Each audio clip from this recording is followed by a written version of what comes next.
que é o que eu vou apresentar um pouquinho hoje aqui para vocês. E depois continuei lá no UNB, fiz meu mestrado lá, só que meu mestrado eu parti para uma área diferente, fui fazer um mestrado na área de patologia de construção civil.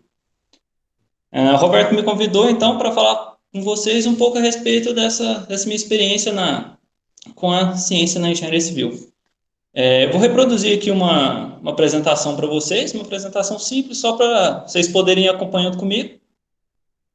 Caso surja alguma dúvida, ou então se o slide travar, alguma coisa nesse sentido, vocês podem me chamar aí, né? Liberar o microfone e me chamar, não tem problema nenhum, não. Vou compartilhar aqui com vocês, então, só um instante.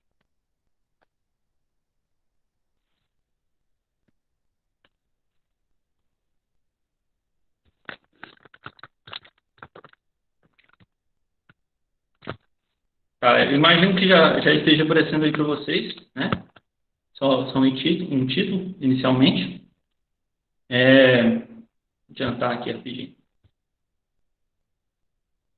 Tá, então o que eu vim falar hoje aqui com vocês? O que acontece? Quando a gente entra na engenharia civil, em geral a gente tem um conhecimento um pouco escasso do que o engenheiro faz. Em geral a gente não sabe todas as áreas que o engenheiro civil pode atuar, certo? E, em geral, todo mundo já tem a sua área preferida, a área que pensa que vai seguir no futuro, que quer seguir no futuro.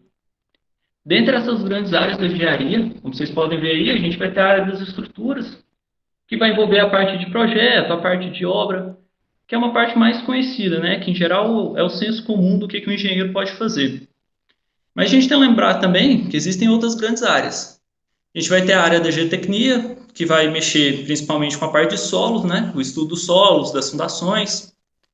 A parte de materiais da construção civil, em que a gente vai estudar esses materiais utilizados nas demais áreas, como na área de estruturas, na área de geotecnia.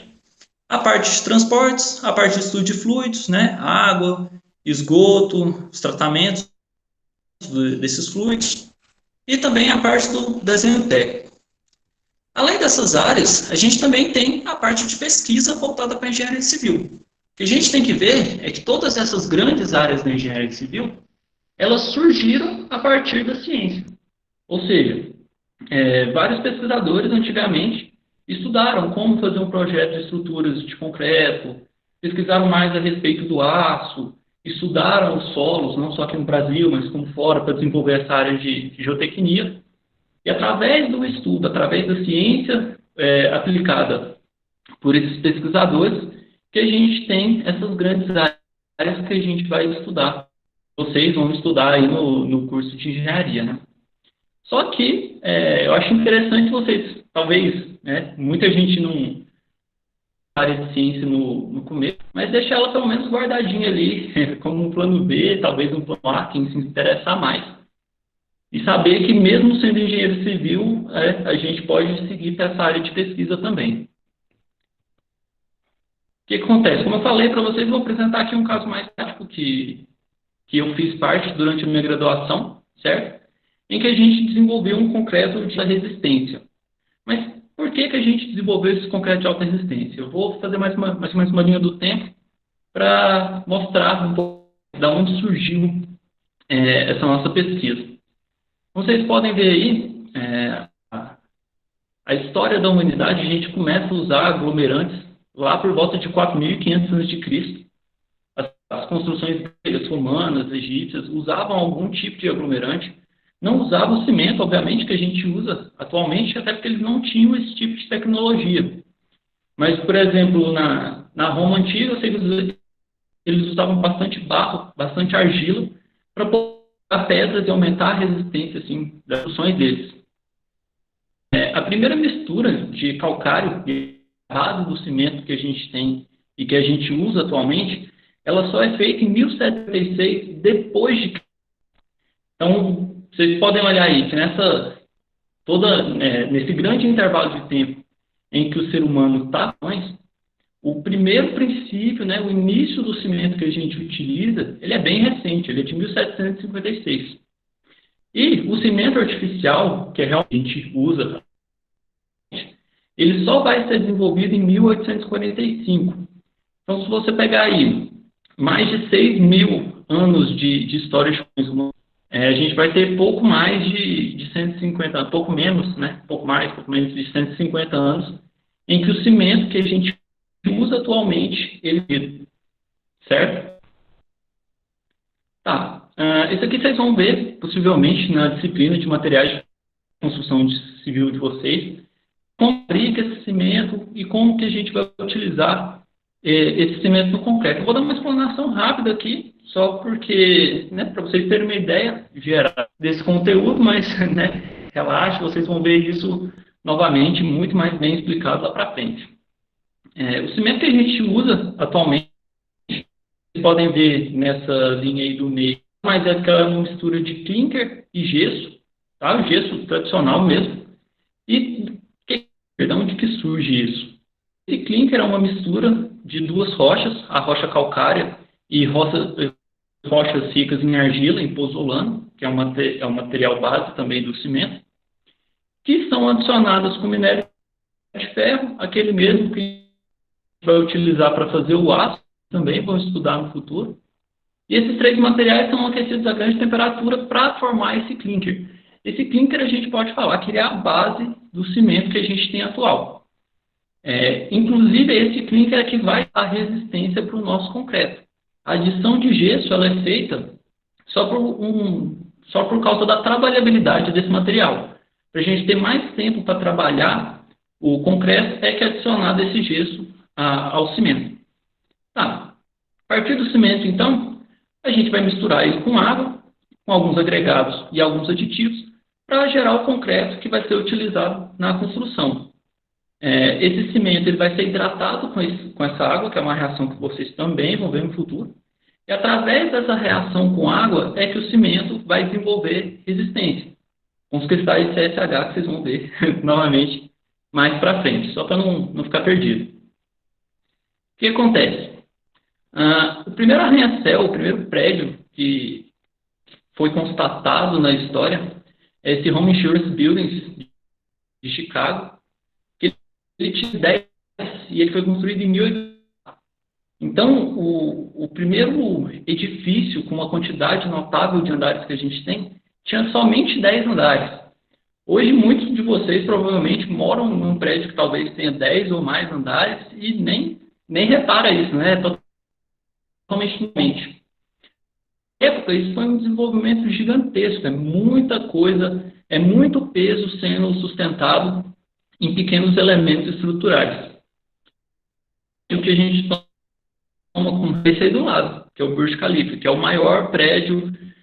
Tem uma discussão entre esse prédio e um prédio de Singapura por causa da antena, mas a gente não vai entrar nessa discussão aqui.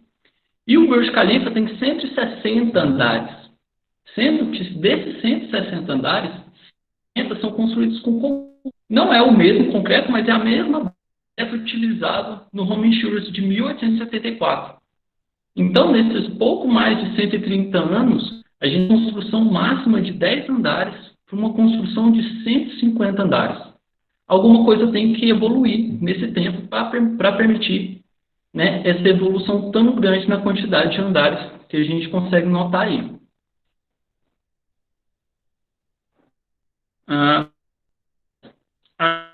A intenção dos engenheiros, né, antigamente e atualmente, é sempre construir mais andares. Para quê? Para a gente aproveitar melhor o terreno. Né? Terreno, em geral, é uma coisa muito cara, vocês vão aprender isso na parte de orçamentação. E quanto melhor a gente puder usar esse terreno, melhor, certo? Então, quanto mais andares a gente conseguir, mais espaço a gente vai ter, melhor a gente vai usar esse terreno. O que acontece é, quanto mais alta fica a nossa construção, mais peso ela vai gerar, né, nos nossos elementos estruturais do prédio. Além disso, além de aumentar o peso, vai ter outras influências que vão atrapalhar essa nossa estrutura, como ação do ar, dentre outras. Flambagem, várias coisas que vocês vão ver mais para frente. O que acontece? Esse maior peso vai gerar maiores esforços nos nossos elementos estruturais. O que vai fazer com que a gente tenha que melhorar esses elementos estruturais para eles terem uma maior resistência. Como que a gente consegue essa maior resistência? Aumentando a dimensão dos nossos elementos estruturais, seja, quanto maior um elemento, mais ele resiste.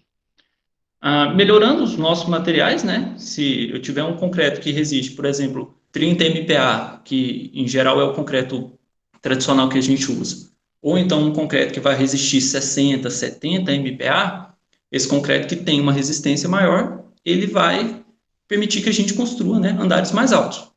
Ou então usar técnicas diferentes. Talvez não usar construção em concreto, usar o aço, ou então usar um concreto mais leve para reduzir o peso. Essas técnicas também, no decorrer do curso, aí vocês vão olhar. Então, dentro dessa categoria de melhorar os materiais, a gente tem o concreto de alta resistência, que foi uma parte de uma pesquisa que eu fiz lá na Universidade de Brasília durante minha graduação. O que acontece? O que é um concreto de alta resistência? Segundo a BNT, que é o órgão que regulamenta as normas do Brasil, um concreto de alta resistência é aquele que atinge resistências superiores a 50 megapascal. O concreto que a gente usa, em geral, nas pequenas construções e até em edifícios maiores, em geral eles vão ter 32 megapascal, 40 megapascais, não vão chegar a 50. Então, para a gente conseguir que esse concreto atinja uma resistência superior a 50 megapascal, a gente vai ter que mudar algumas coisas na forma de preparar esse concreto. Em geral, o que se faz é reduzir a quantidade de água que a gente vai misturar com esse cimento. Vocês vão ver bastante essa lei de Abrams, que eu coloquei aí entre parênteses, e ela indica que quanto menos água você joga no cimento, maior a resistência desse cimento. Do concreto que esse cimento vai gerar. Só que o que acontece? Existe uma quantidade de água mínima que você tem que jogar esse cimento. Senão ele não vai hidratar. Se ele não hidratar, ele não vai gerar um concreto com resistência também. Então, assim, é bom jogar menos água, mas também a gente não pode exagerar. E o que acontece também é que, quando você joga pouca água para misturar esse cimento, a partir do momento que o cimento ele puxa essa água e ele hidrata, ele consome essa água na hidratação dele, o lugar do concreto onde a água estava, ele fica vazio. E se esse lugar fica vazio, gera essa retração autógena, que é o concreto em si, ele tenta se contrair para ocupar esses espaços onde a água estava, certo? E como ele tenta se contrair, mas ele já hidratou, ele já tem uma resistência, ele já está duro, vamos dizer assim, ele começa a trincar, certo? Então, por exemplo, se vocês pegarem uma quantidade de areia, moldar ela na mão e tentar apertar ela depois que você já apertou bastante, o que vai acontecer? Esse punhado de areia ele vai começar a gerar algumas fissuras e vai chegar um momento em que ele vai quebrar. É uma comparação um pouco fora de contexto, vamos dizer assim, mas com concreto é a mesma coisa. A partir do momento que ele tira a água, ele se contrai, e quanto mais ele se contrai, mais ele gera fissuras, e essas fissuras vão acabar com a resistência desse concreto. Então, a linha de pesquisa seguiu esse pensamento. A gente queria um concreto que tivesse uma resistência alta, uma resistência acima de 50 megapascais, só que, quando a gente tentava reduzir a quantidade de água, a retração autógena aumentava bastante. E isso diminuía outras propriedades desse meu concreto, como a durabilidade dele.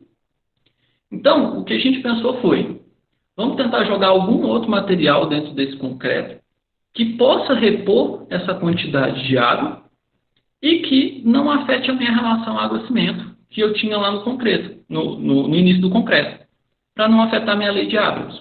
Então, a gente queria adicionar água, só que sem mexer nessa relação água-cimento. A conclusão que a gente teve foram esses polímeros superabsorventes. Em geral, no contexto mundial, esses polímeros superabsorventes eles são usados, por exemplo, em fraldas. Por quê? O que acontece com esses polímeros? Como o nome mesmo já diz, ele é superabsorvente. Então, todo líquido que entrar em contato com esse polímero vai ser absorvido por ele. Esse polímero incha e não solta mais esse líquido até que necessite de um processo de osmose. Então, o que a gente fez foi o seguinte. A gente pegou esse polímero, hidratou ele bastante com água, jogou ele dentro do concreto. Porque a ideia era o seguinte. A partir do momento que o concreto consumisse a água e, dessa forma, os poros do concreto ficariam sem água, esse polímero ia começar a liberar água para preencher esses poros e, dessa forma, reduzir a retração autógena do concreto. Então, foram feitos vários testes. Essa parte da linha da pesquisa é antes de eu ingressar nela, para falar a verdade. E foi constatado, sim, que houve uma grande redução nessa retração autógena. Então, o polímero superabsorvente, ele realmente foi muito efetivo para a solução desse problema. O que acontece é que, quando você hidrata esse polímero, ele aumenta muito de volume. E quando ele libera água para o concreto, ele reduz de volume. Então, acaba que dentro do concreto fica um espaço vazio que era onde estava esse polímero anteriormente. Esse espaço vazio reduziu a resistência desse concreto. Então, o que acontece? A gente queria uma resistência alta, isso aumentou a retração autógena, a gente jogou um material para reduzir essa retração autógena, só que esse mesmo material que reduziu a retração autógena, ele reduziu também a resistência.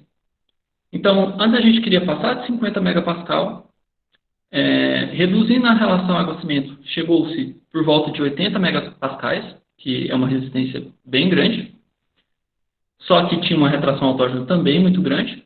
Jogamos o polímero superabsorvente, essa resistência que era de 80 caiu para 70, o que ainda é um concreto de alta resistência, e foi quase eliminada a retração autógena.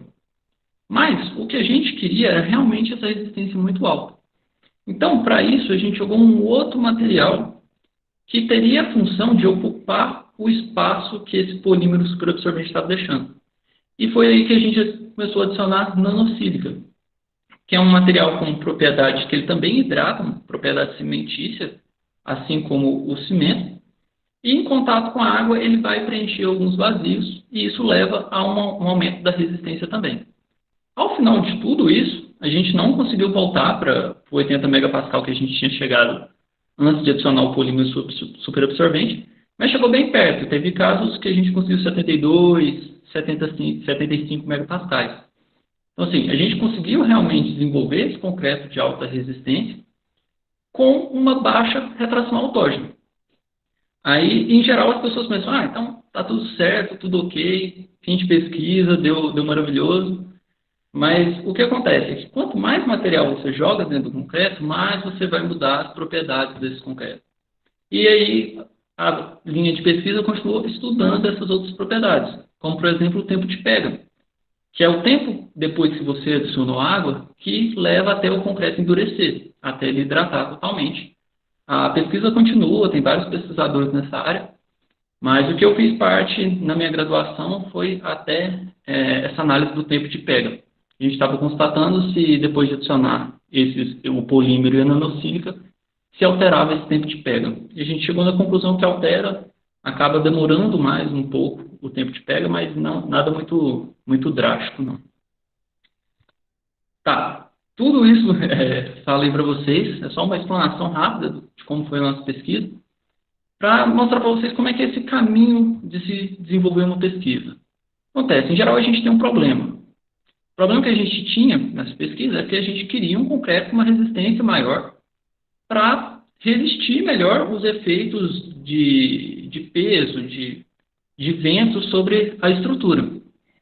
Para resolver esse problema, a primeira coisa que a gente faz é pesquisar. A gente estuda para ver se alguém tem essa solução já. Então a gente vai para a bibliografia, que é estudar diversos artigos científicos, para ver se alguém no mundo já tentou alguma coisa. Se você achar a sua solução, ok, o problema está resolvido. O que acontece? Em geral, a gente não vai achar essa solução tão fácil assim. Então, a gente começa a levantar hipóteses. O que a gente pode fazer para resolver esse problema? Então, por exemplo, no caso dessa minha pesquisa, a gente viu que alguns cientistas tinham usado já esse polímero lá fora e que não tinham conseguido uma redução da retração autógena tão boa quanto a gente conseguiu. Então, a gente foi procurar formas de misturar melhor esse polímero, de hidratar melhor esse polímero. E, através dessas hipóteses que a gente gerou, a gente foi fazer, então, testes para testar essas hipóteses. O que acontece muitas vezes é que você levanta uma hipótese, testa ela dá errado. você volta, levanta uma hipótese novamente, testa, dá errado, e esse caminho aí acaba virando um ciclo, até que você levanta realmente uma hipótese que se mostra efetiva com os testes, e a partir disso você tem uma conclusão, uma resolução desse problema. Não é tão rápido assim, né? Tem pesquisadores que têm pesquisas que duram a vida inteira, mas essa conclusão ela vai virar uma bibliografia. Então, tudo que você conclui, alguém no futuro vai estudar isso. Alguma pessoa que tem o mesmo problema que você teve por agora, essa pessoa no futuro vai ter esse problema, vai pesquisar e vai ver que você já resolveu esse problema ou chegou muito perto da solução e essa pessoa também vai fazer uma pesquisa nessa área para desenvolver mais essa área. Tá. Qual que é o caminho para quem quer seguir esse caminho, esse mundo de pesquisa, esse mundo de ciência na engenharia civil? Em geral, as pessoas começam com a iniciação científica. Então, vocês aí que estão começando a graduação podem já procurar professores que tenham esse viés mais científico, que tenham uma linha de pesquisa numa área que vocês gostem mais nesse início, e pedir para eles realmente para acompanhar a pesquisa. E assim vocês vão aprender bastante. Após a conclusão da graduação, né, bem lá para frente, os próximos passos seriam um mestrado na área, um doutorado na área, um pós-doutorado também. E após isso, a docência, né, que realmente você vai virar esse professor que vai ter a linha de pesquisa, ou então atuar em alguma empresa que estimule a pesquisa. Por exemplo, empresas produtoras de cimento, em geral, contratam engenheiros para a área de pesquisa, para desenvolver novos produtos. E cachorro aqui.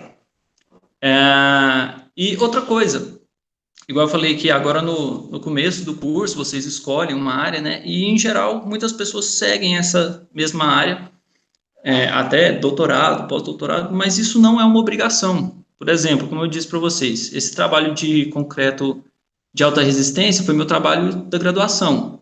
Quando eu fui fazer o mestrado, essa área de concreto já não estava me chamando tanta atenção assim, e eu mudei. Fui fazer um estudo na área de patologias. Então, não necessariamente uma pesquisa que você começa hoje é uma pesquisa que você vai levar, né, durante toda a sua vida. Você tem todo o direito de pesquisar a área que você quer. Você pode mudar quantas vezes quiser. Tá, agora eu vou voltar a câmera aqui para mim para falar um pouco mais das experiências que eu tive nessa área.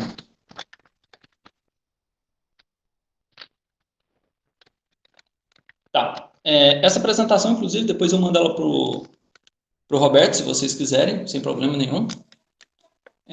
Como eu disse, agora eu vou falar um pouco mais das experiências que eu tive nesse meu contato com a ciência.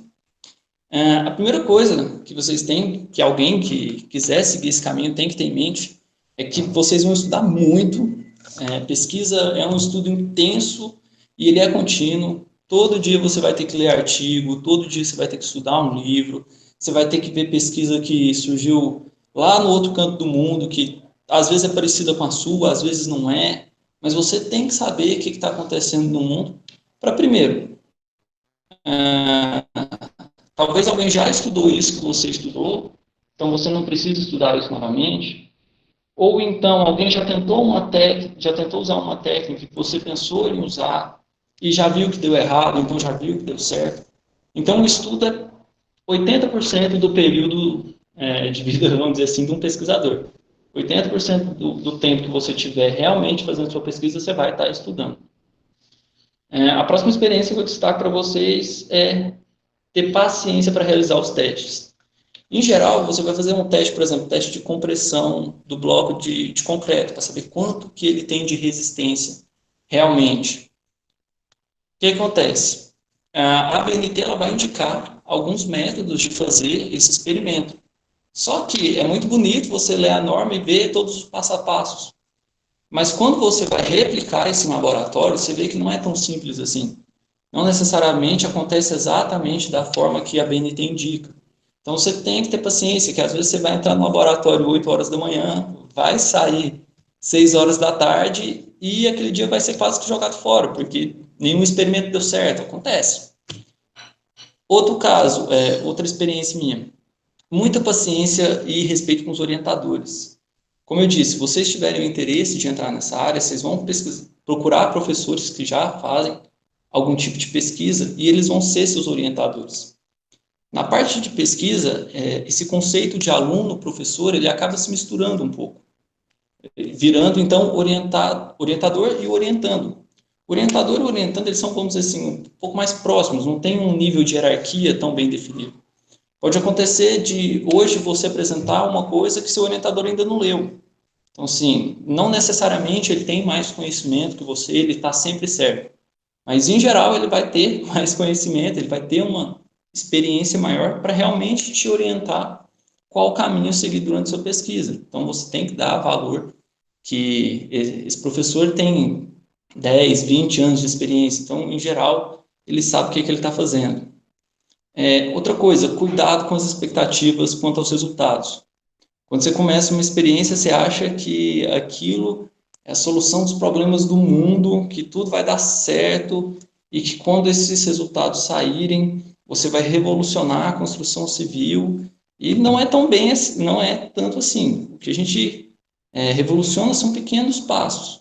Mas de pequenos em pequenos passos a gente tenta, né, dar o melhor e realmente desenvolver algo interessante na construção. E por último, eu destaco aqui que é não querer abraçar o mundo com as pernas.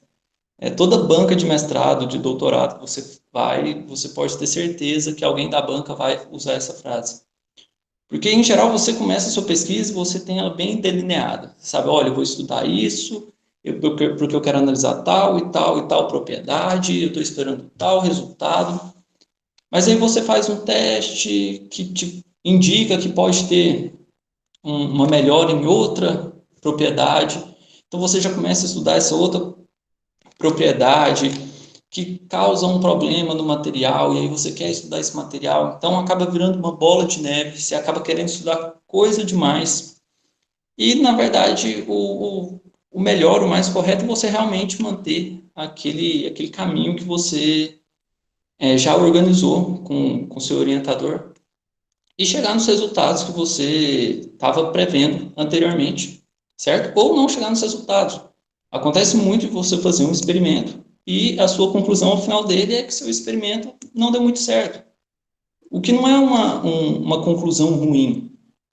Isso também é um avanço. Por exemplo, se no caso do estudo dos polímeros superabsorventes, a gente chegasse na conclusão que eles não melhoraram a retração autógena, isso é uma conclusão interessante. Porque um próximo pesquisador que fosse tentar resolver esse problema da retração autógena não ia tentar, por exemplo, o polímero superabsorvente. Então, isso já é um indicativo de evolução na ciência. Certo? O que eu tinha falado para vocês, em geral, é isso. Estou aberto para perguntas de quem quiser Luiz, perguntar. mandaram algumas perguntas aí no chat. Mandaram no Você estava na chat? apresentação, dá uma olhadinha aí. Ah, tá, deixa eu dar um... Ixi, deixa eu olhar aqui. Tá travando só aqui, aqui. Ih, travou, hein? Podia ter falado no áudio, não vi o chat. Tá. Qual o melhor cimento para estrutura de prédios? Tá. Essa escolha de cimento, essa é uma parte muito interessante, provavelmente vocês vão ver em materiais de construção civil.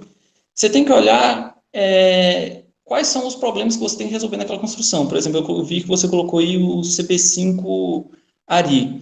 O CP5 ele é um concreto de alta resistência inicial. Então, em geral, você vai poder desenformar os seus elementos estruturais com uma velocidade maior, certo? Só que o CP5 Ari ele tem um problema que ele tem um alto calor de hidratação.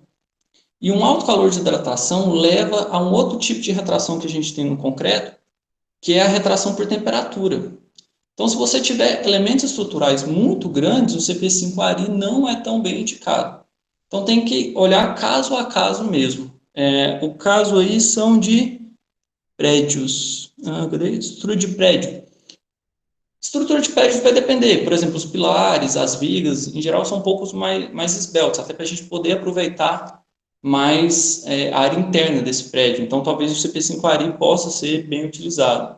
Mas tem que ver caso a caso mesmo, tem que realmente fazer esse estudo dos materiais. É por isso que surgem essas rachaduras em algumas casas quando está construindo? Tá, pergunta do Henrique. Henrique, essas rachaduras durante a construção, elas podem ter diversas explicações. Uma explicação pode sim ser a retração autógena, tá? Se o concreto não foi bem dosado, a retração autógena pode gerar fissuras. Outra causa pode ser a retração por secagem, tá? Então, se você tiver um concreto que tem uma superfície em contato com o ar e, por exemplo, está num dia seco, um dia muito quente, essa água pode evaporar e o concreto ter uma retração por secagem na superfície dele, gerando fissuras também. Pode ter a retração por temperatura, tá? Dependendo do calor de hidratação do seu concreto. Pode ser também que o seu elemento estrutural não está muito bem apoiado. Então, quando a gente, em geral, na construção, é pedido uma grande produtividade, né? Você tem que fazer uma laje por mês ou até mais rápido do que isso. Então, você apoia o seu elemento estrutural, teoricamente você teria que deixar ele por pelo menos 28 dias para ele atingir uma resistência de projeto. Só que isso não acontece na prática. Então, você tirando esse suporte antes de 28 dias, o seu elemento estrutural pode sofrer, ele pode ter um esforço maior do que ele está acostumado, do que ele está preparado para suportar nessa idade, certo? Então, pode surgir também fissuras devido a tirar esse apoio mais cedo do que o previsto pelo projetista. Deixa eu dar uma olhada aqui. Nem tinha visto um interessante. Entendi. Esses 28 dias obrigatórios. Tá. Esses 28 dias não são obrigatórios para ficar 100%, tá? Isso vai depender muito do concreto. Você tem que estudar realmente os seus materiais, tá? E saber essa data, tá? Então, é um estudo maior. Em geral, para os cimentos que a gente tem, para o concreto que a gente desenvolve em obra, por volta de 28 dias, tá? Porque o concreto ele vai ganhar uma resistência muito rápida durante esses 28 dias, e a partir desses 28 dias, o ganho de resistência dele é muito pequeno. Existem estudos que indicam que o concreto ele ganha resistência em até 2 anos, certo? Então, depois desses 28 dias, até 2 anos ele está ganhando resistência, o que é bom, né? Mas, em geral, 28 dias tem uma mudança na curva de crescimento da resistência. Então, 28 dias é indicado por muitos pesquisadores. Mas, como eu disse, tem que estudar material por material. Pois vocês vão ver isso com certeza quando vocês forem ver materiais de construção civil, tá? Essa curva de resistência do concreto é bem conhecida, tá? Então, vocês vão ver bastante isso aí. Pode ficar tranquilo que durante o curso vocês vão ver. Se tiverem mais perguntas, alguma dúvida, talvez a hora que Luiz, travou... boa noite, Vinícius. Oi. Assim, a utilização de gesso aí, você falou que era mais para meabilidade ali de manuseio do cimento, porém, o gesso não interfere muito na resistência não do cimento, que nem aí o CP5 tem resistência inicial mais rápido. Beleza, Correto. só que o F40, que é o estrutural, ele demora mais a ter pega. E Certo. na hora ali de fazer as estruturas ali tudo, se fizesse assim um cálculo mais específico para saber qual que seria como é que eu vou falar? Não tô sabendo te fazer pergunta, cara. Relaxa. Para poder ter um ganho a mais assim de resistência e eficácia em tempo. Tá. Vou tentar explicar aqui. Se não for, pode perguntar de novo, não tem problema não. O que acontece? A resistência ela não vai depender do tipo de cimento, tá? O cimento que você vai utilizar pode ser qualquer um, você vai conseguir atingir uma resistência boa com ele. Esse F40, o que acontece? Existem 5 tipos de cimento, que é o CP1, CP2, CP3, CP4 e o CP5. Esse F40, ele tem que ser alguma especificação desses 5 que eu te falei. 40 em geral é o CP4, que é de pozolana. Ele demora mais a ganhar resistência, porque na composição dele tem menos clinker, que é o material que eu falei para vocês, que é feito através do calcário, da argila e do minério de ferro. Esse clinker ele tem uma pega instantânea. Se você jogar água nele, ele endurece na hora. E é por isso que a gente joga o gesso, que é para impedir essa hidratação instantânea, tá? Para a gente ter tempo para trabalhar com esse material. Então, quanto à resistência, qualquer um dos dois, se você fizer um traço de concreto correto, ele vai atingir a resistência que você quer, tá? Quanto à produtividade, a tempo de desmolde, de realmente você poder desmoldar os seus elementos estruturais, o CP5 ele tem um tempo de pega inferior. Se não me engano, é por volta de 7 dias, mas eu não tenho certeza desse dado. Eu acho que é de 7 a 10 dias. Então, o CP5 ele ganha resistência mais rápido, tá? Só que o ganho de resistência dele ao longo dos anos é pior.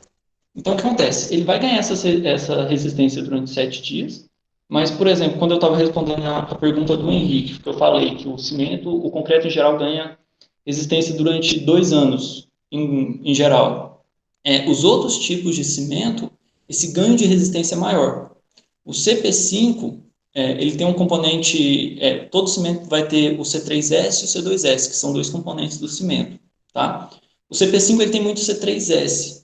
Esse C3S dá uma resistência rápida, certo? Mas ao longo do tempo, o ganho de resistência dele não é tão bom, tá? Então ele desmolda rápido, mas ele não tem um ganho de resistência depois da desmolda. Não sei se eu expliquei bem, se ficou com dúvida, pode perguntar.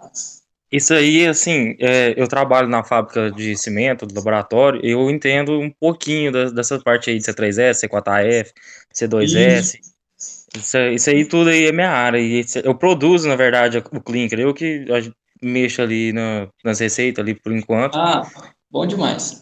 Isso aí, só que a minha dúvida era sobre isso aí, porque eu não sabia que o CP5 tinha baixo ganho de resistência ao longo de prazo. Eu sabia que Isso, esse estrutural F40 que eu tô te falando é o CP2F. É de filler, CP2E. é de filler. Uhum. É de Certo. pozolana também. É isso aí. É por isso que eu tava querendo saber, porque eu não sabia que ele ganhava, ele perdia, ele não ganhava tanta resistência igual o F40, que é o estrutural, e ganha, Isso, porque dependendo do C3S a gente vai ter resistência, 2S a gente vai ter mais tempo de prega, esses trem. E isso. o, O que vale destacar também quanto a esse ganho de resistência é que tanto no CP2 quanto no CP4, como você disse, tem um pouco de pozolana, certo?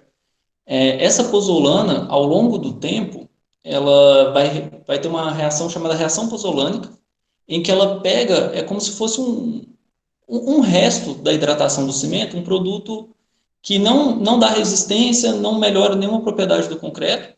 A pozolana captura esse resto de hidratação, reage com água e gera CSH, que é a partícula que dá resistência ao concreto. Então, todo cimento com pozolana, ao longo dos anos, ele tende a ganhar mais resistência do que os outros concretos feitos com outro tipo de cimento, tá? Porque essa reação pozolânica ela é de longa duração. Ela vai, inclusive, tem estudos que vai de 2 a 5 anos. Então, o ganho de resistência é bem maior ao longo do tempo, quando você tem pozolana no cimento também, a certo? perda ao fogo do cimento também interfere muito nas estruturas ou não? Desculpa, eu não escutei essa pergunta. A perda ao fogo ali, que nem assim, a perda de temperatura dele. Quando ele sofre um grande excesso de temperatura, ele perde massa. Interfere muito assim nas estruturas, que nem quando é um prédio. O prédio, ele toma grande parte do sol, ele toma ali. Isso acaba fazendo ele perder alguma massa ou não? O sol nem interfere, é o calor. Não, o calor do sol muito pouco. Eu acho que não interfere tanto assim, não. Mas, por exemplo, em caso de incêndio, você pode ver que todo prédio em geral que pega fogo, ele cai. Porque o incêndio, como ele aumenta muito a temperatura do concreto, e esse CSH, que é a partícula que dá resistência ao concreto, dentro dele tem oxigênio. E quando você aumenta muito a temperatura do oxigênio, ele entra em combustão, certo? Então ele vai sair dessa partícula de CSH. Então você tinha uma partícula dando resistência, e essa partícula vai perder elementos. então a sua partícula de resistência está ficando mais fraca, certo? Então, por causa disso que exposição a calor acaba te retirando a resistência do concreto, tá? É uma reação dos elementos do CSH. Certo? Vou olhar aqui, tem umas perguntas no grupo. Beleza. Só um instante. Cadê? Espera aí que eu tô lá embaixo. 28 dias, tá, isso aqui, não, interessante, até chegar essa matéria, tá. Você que dá essa matéria, esse aí é o Roberto que responde, não sei quem dá essa matéria, tá. Gente, vai parecer pergunta boba, não, pode perguntar à vontade. Sou da área de disciplinas teóricas, estruturas, mecânica, o Roberto respondeu vocês aí, tá. Mas quando a gente pegar uma obra, por exemplo, eu vou lá e recomendo cimento, porém o cara vai lá e compra nesse momento que não faço aprovação. Tá, pelo que eu entendi da sua pergunta, Henrique, foi o seguinte, você especificou um cimento para ser usado na sua obra, e chegou lá o mestre de obra ou quem foi fazer a compra do cimento, não comprou o cimento que você especificou. É nesse momento que você não aprova, tá? Você realmente fala, olha, não, eu especifiquei isso aqui, tá? Então, tem que ser esse cimento, não pode ser outro, tá? Ao menos que, talvez, pode acontecer, né? Engenheiro também erra. Você pode, por exemplo, estar fazendo uma construção no interior, especificar um tipo de cimento e naquela região não ter esse tipo de cimento. Mas aí cabe a quem vai fazer a aquisição desse cimento e falar, olha, aqui na região a gente não tem isso, tá? Tente especificar algo que a gente tenha na região. Aí, ok, aí você vai sentar, estudar e especificar outro tipo de cimento. Mas se você especificar um tipo de cimento e tentarem usar outro tipo de cimento, o correto é você não deixar, você alegar que especificou outra coisa. Porque se der problema, aí sim o problema é seu. Deixa eu olhar aqui, só um instante. Com quantos anos o cimento começa a perder resistência em geral? Isso depende muito. Se você pegar o concreto puro, sem esforços, a tendência é que ele mantenha a resistência. Ele vai perder resistência depois de centenas de anos. O que acontece? Em geral, quando a gente faz a construção, a gente põe uma data limite nessa construção, né? Um período de vida, que em geral é por volta de 50 anos.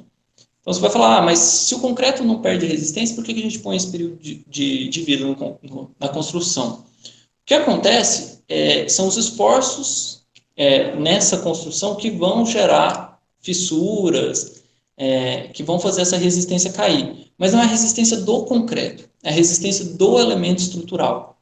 Por exemplo, um prédio. Um prédio está ali todo o tempo resistindo o peso dele, certo? Além do peso dele, peso das pessoas. Então, a todo momento, ele está resistindo a esforços. Esses esforços vão gerando microfissuras nesse concreto, certo? E essas microfissuras, elas vão espalhando pelo concreto, reduzindo a resistência do elemento estrutural, não do material concreto.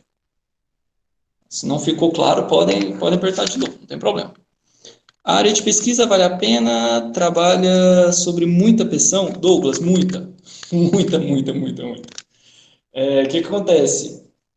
Você vai estudar, como eu disse, você vai ter que estudar bastante, né? Então, assim, vai ter muita gente em cima de você, perguntando se você leu tal artigo, se você viu tal pesquisa, e todo dia está surgindo pesquisa nova, todo dia está surgindo coisa nova, tá? Além disso, como eu disse, às vezes você pode fazer o teste e não chegar em lugar nenhum, e aí vai vir gente, você, olha, poxa, você está jogando material fora, mas acontece, tá? Relaxa, isso acontece mesmo. Quando a gente chega nas conclusões, em geral a gente tem que escrever artigos científicos para mostrar que a gente chegou nessas conclusões, tá? Para todo mundo ter conhecimento disso. Então, assim, você terminou toda a pesquisa, você está cansado, assim, anos de pesquisa, e a hora que você pensa assim, vou descansar, não vai. Você tem que escrever as suas conclusões, tentar publicar essas conclusões, tá? Em revistas, e quanto mais, vamos dizer assim, importante, mais respeitada a revista, mais difícil você publicar nela, tá? Então, mais difícil o tipo de escrita, em geral os artigos são todos escritos em inglês, e é um inglês muito técnico, então, por exemplo, Inglês de quem fez cultura inglesa, Wizard aí, dá uma ajudada boa, mas o inglês técnico da engenharia civil, você só vai pegar nesse momento de pesquisa, lendo bastante, tá? Então, em suma, tem pressão na parte de estudo, tem pressão na parte de teste, tem pressão na parte de conclusão, tá? Pressão bastante, bastante pressão. Só para completar uma perguntinha aqui, é prazer, me chamo Henrique, antes de mais nada, né? Ah, Tipo pode assim, falar. eu fiz a pergunta lá sobre a perda da resistência com o passar do tempo, do cimento. Correto. Tipo, eu entendi o que o senhor quis dizer, que perde a estrutura que perde a resistência com o passar, né? Assim, também aconteceu tipo lá em 2014, quando começou a construir o estádio, reformar, passava muito na televisão que algumas casas começaram a ter rachadura por causa da construção que estava tendo. Aí, nesse Correto. caso, a perda da resistência no material ou da estrutura também? Ou perda da resistência do cimento? Tá, muito boa pergunta. O que acontece? Isso aí até relaciona um pouco com a minha outra área de pesquisa, minha área do mestrado, que era de desempenho dos edifícios. O que acontece? Em geral, para construir um estádio é uma grande construção, certo? Uma grande construção, ela precisa de uma grande fundação.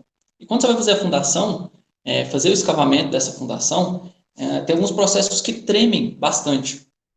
Então, você treme esse solo acaba tremendo a residência ao lado e gerando fissuras nessa residência. Esse é um dos casos que pode gerar fissura, tá?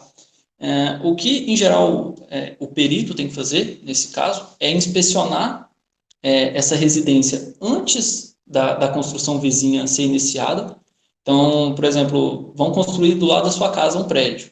Então, você chama um perito, ele vai inspecionar toda a sua casa, vai tirar foto da casa inteira, qualquer fissura que ele vê, ele vai anotar, certo? Para você ter uma noção do estado da casa antes da construção. Aí tá, construíram o estádio ao lado e ou um edifício ao lado, e aí você olhou na sua casa e apareceu uma fissura nova que não estava lá. Então você vai chamar o perito novamente e ele vai constatar, sim, apareceu uma fissura nova aqui. Aí você tem que estudar o que gerou essa fissura. Não necessariamente a construção ao lado. Talvez a sua casa mesmo já estava com algum problema, tá? E a construção ao lado só fez esse problema aparecer. Então, a responsabilidade desse tipo de anomalia na construção vai depender muito. É um estudo um pouco mais profundo. Não sei se eu respondi. Se eu respondi, tudo bem, qualquer coisa pode perguntar. Não entendi, respondeu sim. Tá. O Erley Francisco mandou aqui sobre a etringita. Por que ela é prejudicial ao concreto e como pode ser evitada?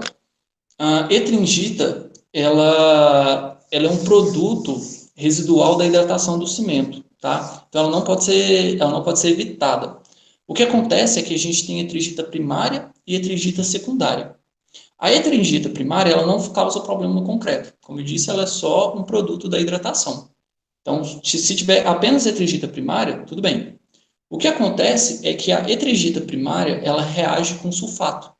Sulfato do meio ambiente, por exemplo, esgoto e outras fontes de sulfato. Pode ter sulfato no solo. A etringita primária reagindo com sulfato, ela gera etringita secundária. E essa etringita secundária, quando ela hidrata, ela é expansiva. Então, por exemplo, você pensar aqui, você tem um bloco de etringita secundária dentro do concreto. Veio de etringita primária, veio o sulfato, reagiu com ela, e depois ela hidratou, ela expande. A hora que ela expande, ela gera fissuras dentro desse concreto, tá? Mas não tem como evitar. A etringita é um produto da hidratação do cimento, ela vai estar lá. O que você tem que evitar é que ela passe por essa reação expansiva. Ah, certo? Tem mais uma aqui. Você sabe como funciona um pouco da construção civil no Oriente Médio, Arábia Saudita, por exemplo? Ouvi dizer uma vez que os caras constroem arranha-céus no solo sem cabimento, construções do deserto e tal. Ah, tá. Douglas. Contra isso eu conheço bem pouco, assim, bastante, ó. Eu ia falar bastante pouco, mas bem pouco. que acontece? Eu já vi uma vez um estudo feito a respeito do Burj Khalifa, que é o maior prédio do mundo. O que eu vi que eles fizeram lá é que eles fizeram todo um alicerce na construção inteira. Então, assim, a fundação dele é uma fundação rasa misturada com fundação profunda. Então, ele tem estacas muito profundas para chegar num solo resistente, certo? E, além disso, ele tem uma placa de concreto passando por baixo do prédio inteiro, para que ele não sofra nenhum tipo de recalque. Tá? E é uma placa de concreto bem grossa, pelo que eu lembro. E, inclusive, foi utilizado concreto de alta resistência, se não me engano, de mais de 100 MPa, que é um concreto de alta resistência absurdo, assim, né? Em geral, a gente usa em construções normais 32, 40, lá passou de 100, tá? Então, o que eu tenho conhecimento é isso. Eles usam o radier, que é essa placa de concreto, né? Atravessando toda a construção, e também utilizaram estacas. E o solo lá, em geral, não é muito bom mesmo, não, porque tem muita areia, se não me engano. Mas eu não tenho tanto conhecimento assim, não, sobre as construções de lá. Mas o que acontece também é que nos Emirados Árabes, Arábia Saudita, essas coisas, eles têm muito dinheiro, certo? Então, eles acabam estimulando muita pesquisa, tá? Então, eles desenvolvem muita coisa para poder fazer esse tipo de construção. O que, para os engenheiros lá, com certeza é muito bom. Inclusive, um fato interessante, durante o meu mestrado, eu participei de um grupo de pesquisa numa área de produtividade, na área de gestão. E a gente ia estudar a bibliografia mundial para saber o que os pesquisadores estavam estudando, e tinha muito estudo da Arábia Saudita, muito estudo do Kuwait. Então, assim, às vezes a gente pensa que é uma região não tão desenvolvida, mas tem ótimos pesquisadores lá. Ô Luiz, Oi? o aditivo que usa na produção de cimento ali, nem no caso, quando vai para a concreteira, é a concreteira que especifica ou é a própria indústria que especifica um tipo de aditivo a ser usado no cimento? Tá, entendi. Tá, esse aditivo, primeiro que ele não é necessário, tá? Em geral, todo concreto atualmente vai ter aditivo, mas ele não é necessário. Quem especifica esse concreto? Em geral, o que acontece atualmente é que o engenheiro que está fazendo o projeto, ele fala para a concreteira as propriedades que ele quer do concreto. Ele não fala o traço do concreto. Então, ele fala, eu quero um concreto de resistência 45 MPa, com abatimento 10 milímetros, por exemplo. Então, ele fala as propriedades que ele quer desse concreto, tá? Tanto no estado fresco quanto no estado endurecido. E quem vai definir o traço do concreto, ou seja, a proporção de cimento, areia, água e aditivos, vai ser a concreteira, tá? Então, se precisar de um aditivo e a definição desse aditivo, em geral, é feita pelos engenheiros da concreteira, que vai disponibilizar esse material. Mas se, por exemplo, se você estiver numa obra em que o concreto é rodado nessa obra, tá? Quem tem que especificar se vai precisar e qual o tipo de aditivo, e qual a dose desse aditivo, aí no caso seria o engenheiro, tá? Se for um concreto rodado em obra.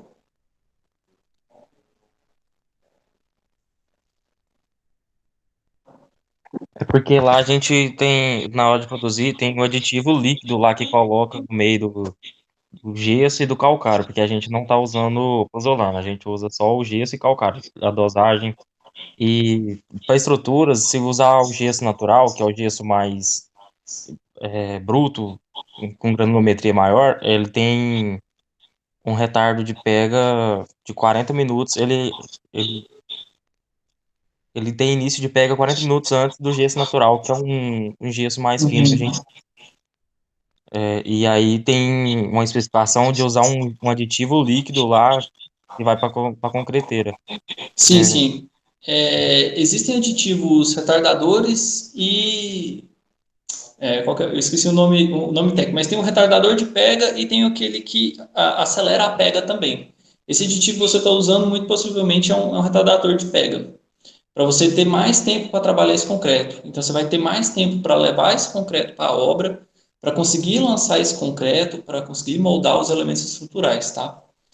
Tem que ver, caso a caso, mas possivelmente é um retardador de pega, ou um acelerador de pega, depende do que você quer. Agora eu entendi, então. Entendeu? Mas existem outros tipos de aditivo, tá? Aditivo aí vai depender da propriedade que você quer melhorar, você vai jogar um certo tipo de aditivo. Tem outra aqui no chat, só um instante. Não, Henrique, não fica com medo não, cara. Você vai ver que isso aí vai acabar se tornando um pouco natural. Vocês vão ver como é que fabrica cimento, depois de ver como é que fabrica cimento, como é que esse cimento é utilizado no concreto, quais as propriedades. Muito pelo contrário, como tem muita coisa para aprender, é bem interessante. E você vê que não é tão fixo assim, então você pode variar, você pode conseguir concretos diferentes, com propriedades diferentes. Essa é a parte boa de ser engenheiro. E vou falar um negócio pra vocês, viu? Por experiência própria. A produção de cimento é incrível, cara. Da hora que sai da bancada da mina lá, até na hora que entrega o cliente, é fantástico. Sim, sim, eu apresentei aqui para vocês só um comecinho, né? Só calcário, argila, minério de ferro, virando clinker, mas tem todo um processo, tem que aquecer, tem a maneira correta de esfriar, para aumentar a superfície de Farinha. contato, a granulometria correta que você tem que moer esse clinker, é sensacional. É muita coisa, mas é muita coisa interessante. A Daniela também está desesperada, não desespere, tá? É muita coisa, mas é muita coisa legal. Luiz, eles ficaram um pouco com medo aí da pressão e da responsabilidade, mas qualquer área de atuação profissional da engenharia envolve realmente muita responsabilidade e pressão. Então, não adianta fugir da Não, pesquisa só porque isso causou uma pressão, né? Na verdade, é o contrário. Você tem que não, gente, não, não, ser não adianta. cobrado. A pesquisa, vocês vão estudar bastante isso e desenvolver mais coisa para o pessoal do futuro estudar, tá? Mas essas propriedades do cimento, como que faz o processo de fabricação, isso aí todo engenheiro tem que saber, tá? Independentemente se seja da área de pesquisa, da área de estruturas, não tem como não, não dá para fugir disso aí não.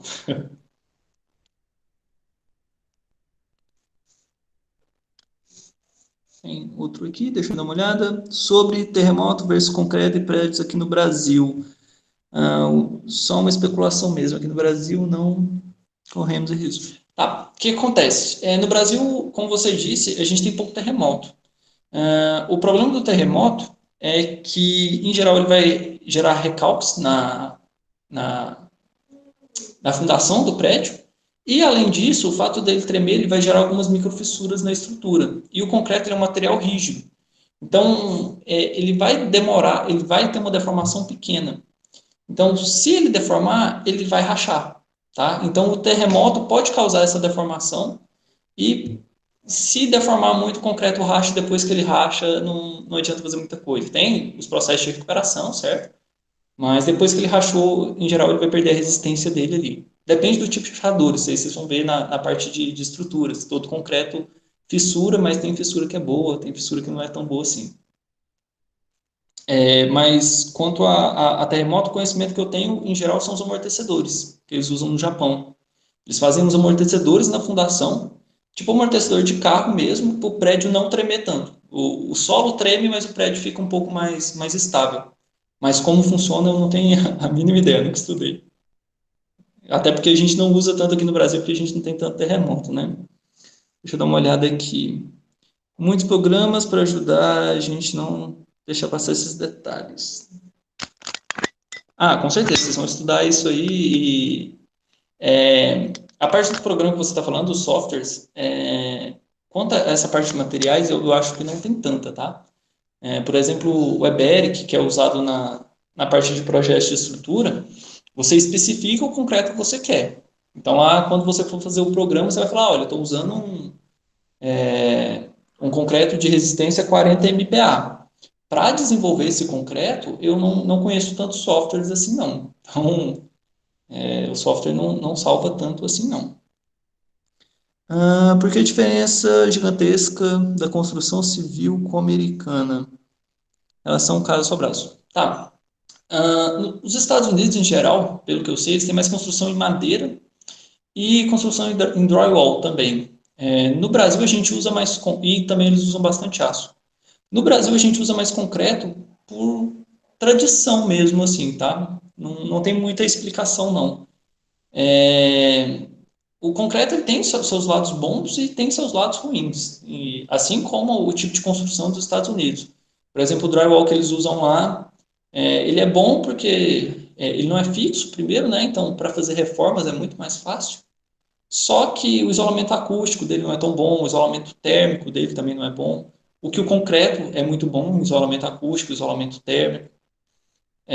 Então, mais uma questão de tradição do país. Não significa que eles são melhores, não significa que nós somos melhores.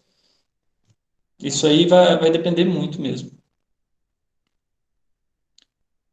Ah, isso mesmo. E para edifícios, você colocou aí também para casas e sobrados, mas para edifícios lá também tem muita diferença, tá? Nossos edifícios, em geral, são de concreto armado e os edifícios lá, em geral, são todos em aço. A estrutura é feita apenas em aço. Como eu te disse, tem os lados positivos e os lados negativos. O aço é mais resistente, então você constrói com elemento estrutural menor, então deixa mais espaço, só que o aço é bem mais caro. Então, para o orçamento, o aço acaba pegando muito, inclusive, principalmente no Brasil, que o preço do aço aqui, da construção em aço ainda é muito caro, porque não tem tanta gente que faz assim. Como não é nossa tradição, o preço acaba ficando mais caro mesmo. A forma que os americanos constroem, daria certo construir aqui no Brasil com a mesma estrutura? Em geral, pelo conhecimento que eu tenho, o americano não vai usar tanta forma. O que eles usam mais é esse drywall, que é uma parede com uma base metálica, tá? E nessa base metálica eles vêm e colocam um gesso acartonado.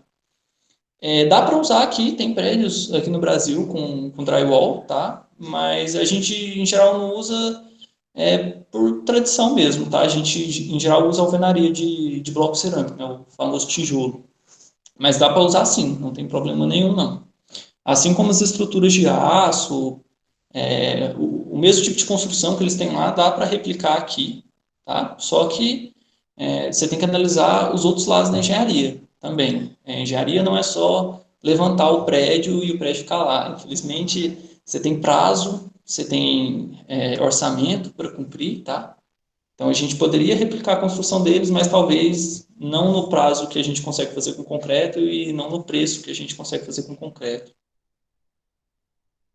O Irmãos à Obra é um ótimo exemplo, né? Eles fazem tudo correndo, tudo muito rápido, mas para replicar isso aqui no Brasil é um pouco mais complicado. Principalmente por causa desse drywall, tá? Fazer reformas lá é muito mais fácil. Se derrubar uma parede de alvenaria ou derrubar um drywall, a diferença é gigantesca, que é muito mais difícil, né? A parede aqui é muito mais sólida, mais rígida. Então, principalmente para reformas tem essa grande diferença aí. E na construção também, né? A construção aqui é um pouco mais demorada, porque para construir alvenaria demora mais também.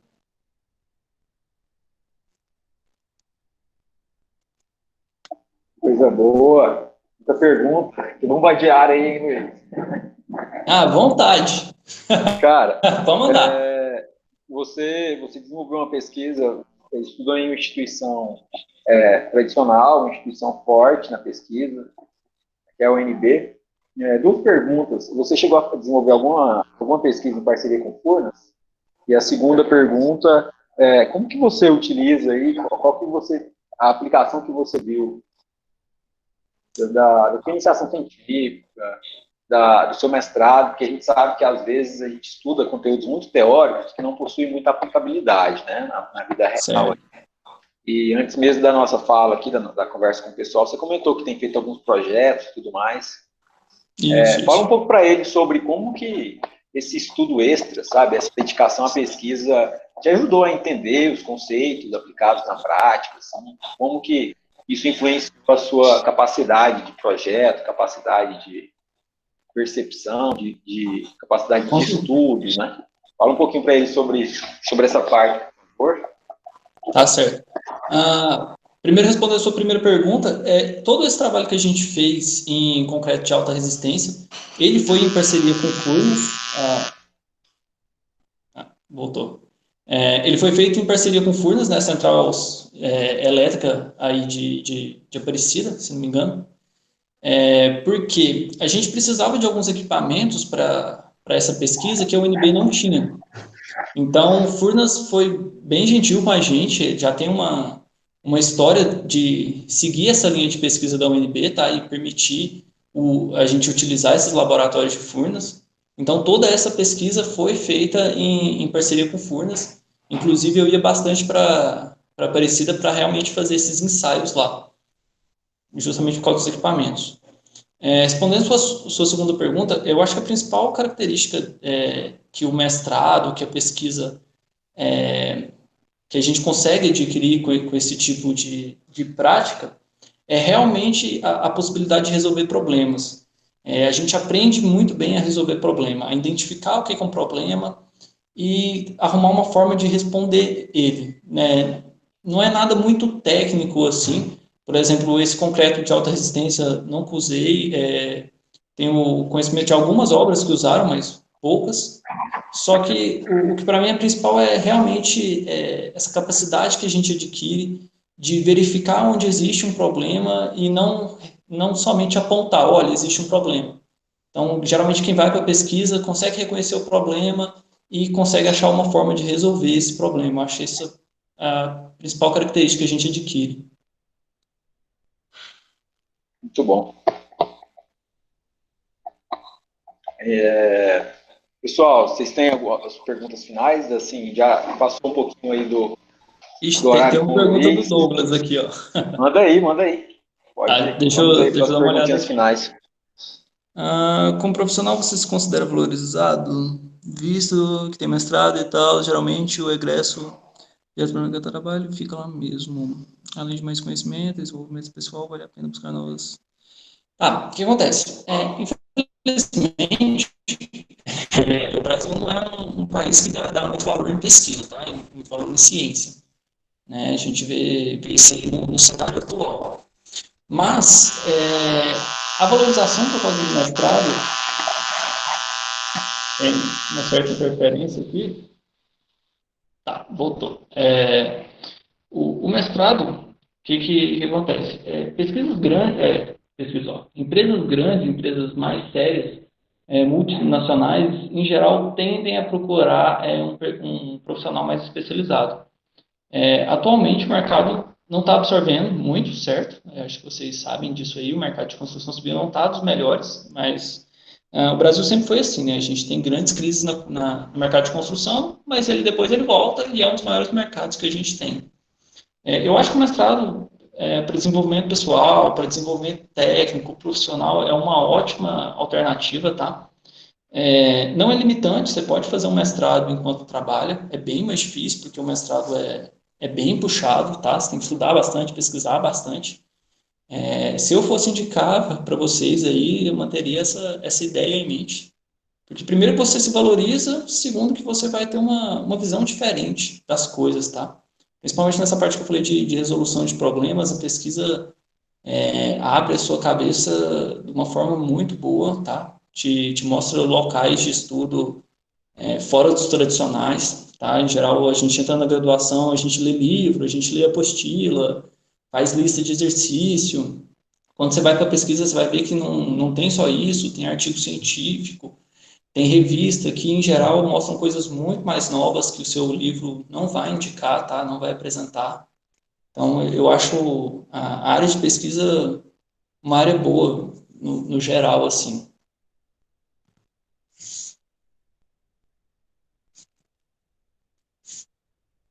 Luiz, show de bola. Você terá mais uma participação com o pessoal do centro acadêmico sobre uma palestra mais técnica. Será que dia mesmo? Ficou para quinta-feira? Quinta-feira eu vou fazer uma live com o pessoal do CA, né, a respeito da minha área de pesquisa do mestrado, que é sobre detecção de patologias em edifícios utilizando imagem infravermelha. Então, a imagem infravermelha está muito agora aí na mídia por causa do coronavírus, né? A China, por exemplo, usou câmeras de imagem térmica para fazer alguns tipos de exames com possíveis pacientes do coronavírus. Meu mestrado foi utilizar essa câmera para analisar fachadas de prédio e tentar verificar algumas patologias, como trinca, descolamento cerâmico, e os resultados foram bem interessantes. Tem uma última pergunta aqui. Por que eu escolhi pesquisa ou ela te escolheu? Gustavo, foram os dois. Pra ser bem sincero, durante a graduação eu não tinha muita vontade de fazer pesquisa até o quinto, sexto semestre. Quando eu fiz a matéria de materiais de construção civil, eu apaixonei pela área, achei uma área sensacional. Saber como é que realmente o material funciona. Por exemplo, o cimento, você pega uma rocha, pulveriza ela, aquece ela, joga água e ela ganha resistência. Isso para mim é sensacional. E a minha professora de materiais de construção civil era uma grande professora da área, inclusive a doutora Eugênia, e ela me convidou para começar a acompanhar a pesquisa dela, e acompanhando a pesquisa dela, fui monitor dela também. Acabou que a pesquisa foi me puxando. Então, conheci, né, com esse trabalho de concreto que eu fiz durante a graduação. Quando eu acabei a graduação, essa área de concreto não me chamava mais tanta atenção, mas a pesquisa ainda me chamou a atenção. Então, eu mudei minha área, mas continuei na pesquisa.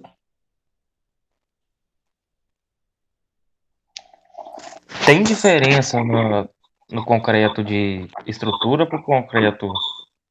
É de estrutura também, mas para fazer laje, esses trem, tem uma grande diferença entre os dois ou não? Você está perguntando entre pilares, vigas e lajes, em geral, pelo que eu entendi. Isso, isso. Não, em geral não vai ter tanta diferença, não. Até porque para concretar, a gente tenta meio que concretar tudo como se fosse um objeto único, certo? Para evitar que existam. Eu esqueci o termo técnico, para ser bem sincero. Mas, por exemplo, se você concretar um pilar, esperar ele ganhar resistência e depois concretar a viga, acaba que fica uma superfície em que ele não está tão bem estabilizado. Então, a resistência dessa superfície é um pouco menor, tá? Então, em geral, a tendência é concretar tudo com o mesmo concreto e, de preferência, que o concreto nenhum deles tenha tido a pega, certo? Então, é como criar um objeto único com esse material. Eu já vi muitas pessoas usarem para fazer calçado, esses trem assim, concreto, e fazer aquelas faixas de metragem pequenas, e entre as faixas passar óleo. Qual que é a Olha, finalidade disso?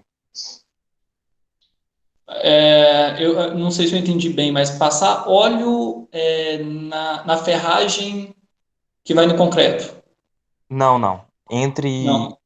um traço de concreto, aí ele secou. No outro dia a pessoa vai fazer outro, ela pega óleo, tipo esses óleos de motor aí mesmo, e passa. Aí vem com a outra, e fala que não é pra grudar um cimento no outro ali, pra não rachar, um negócio assim. Tem Tá, finalidade isso? tá. Que pode ser? Eu nunca vi esse tipo de prática, mas pode. Vou falar o que eu acho que pode ser. Esse óleo que ele passa aí talvez seja justamente para você separar esses dois tipos de concreto. Porque como são materiais diferentes, certo? Talvez eles tenham propriedades diferentes. Então, um concreto desse pode expandir mais ao calor do que o outro.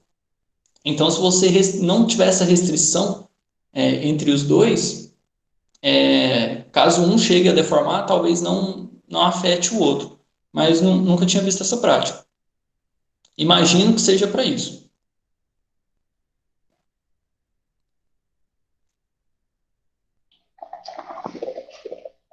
É isso? Então, Luiz.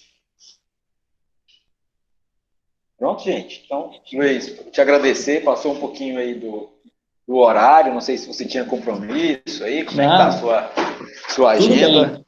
Estou tranquilo. Assim, te dando feedback aí, cara, foi a palestra, a fala e o bate-papo, mais participação, mais interatividade, assim, fiquei bem satisfeito com a turma.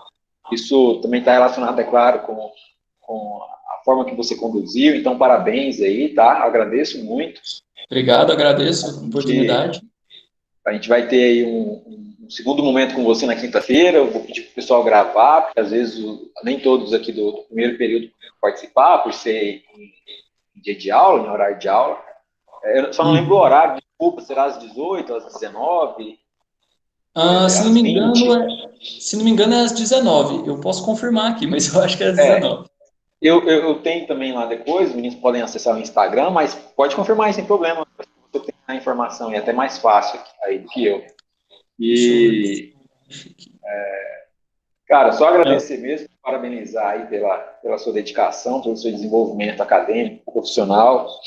Espero que as coisas deem certo, né, após essa pandemia, que tudo estabilize um pouco.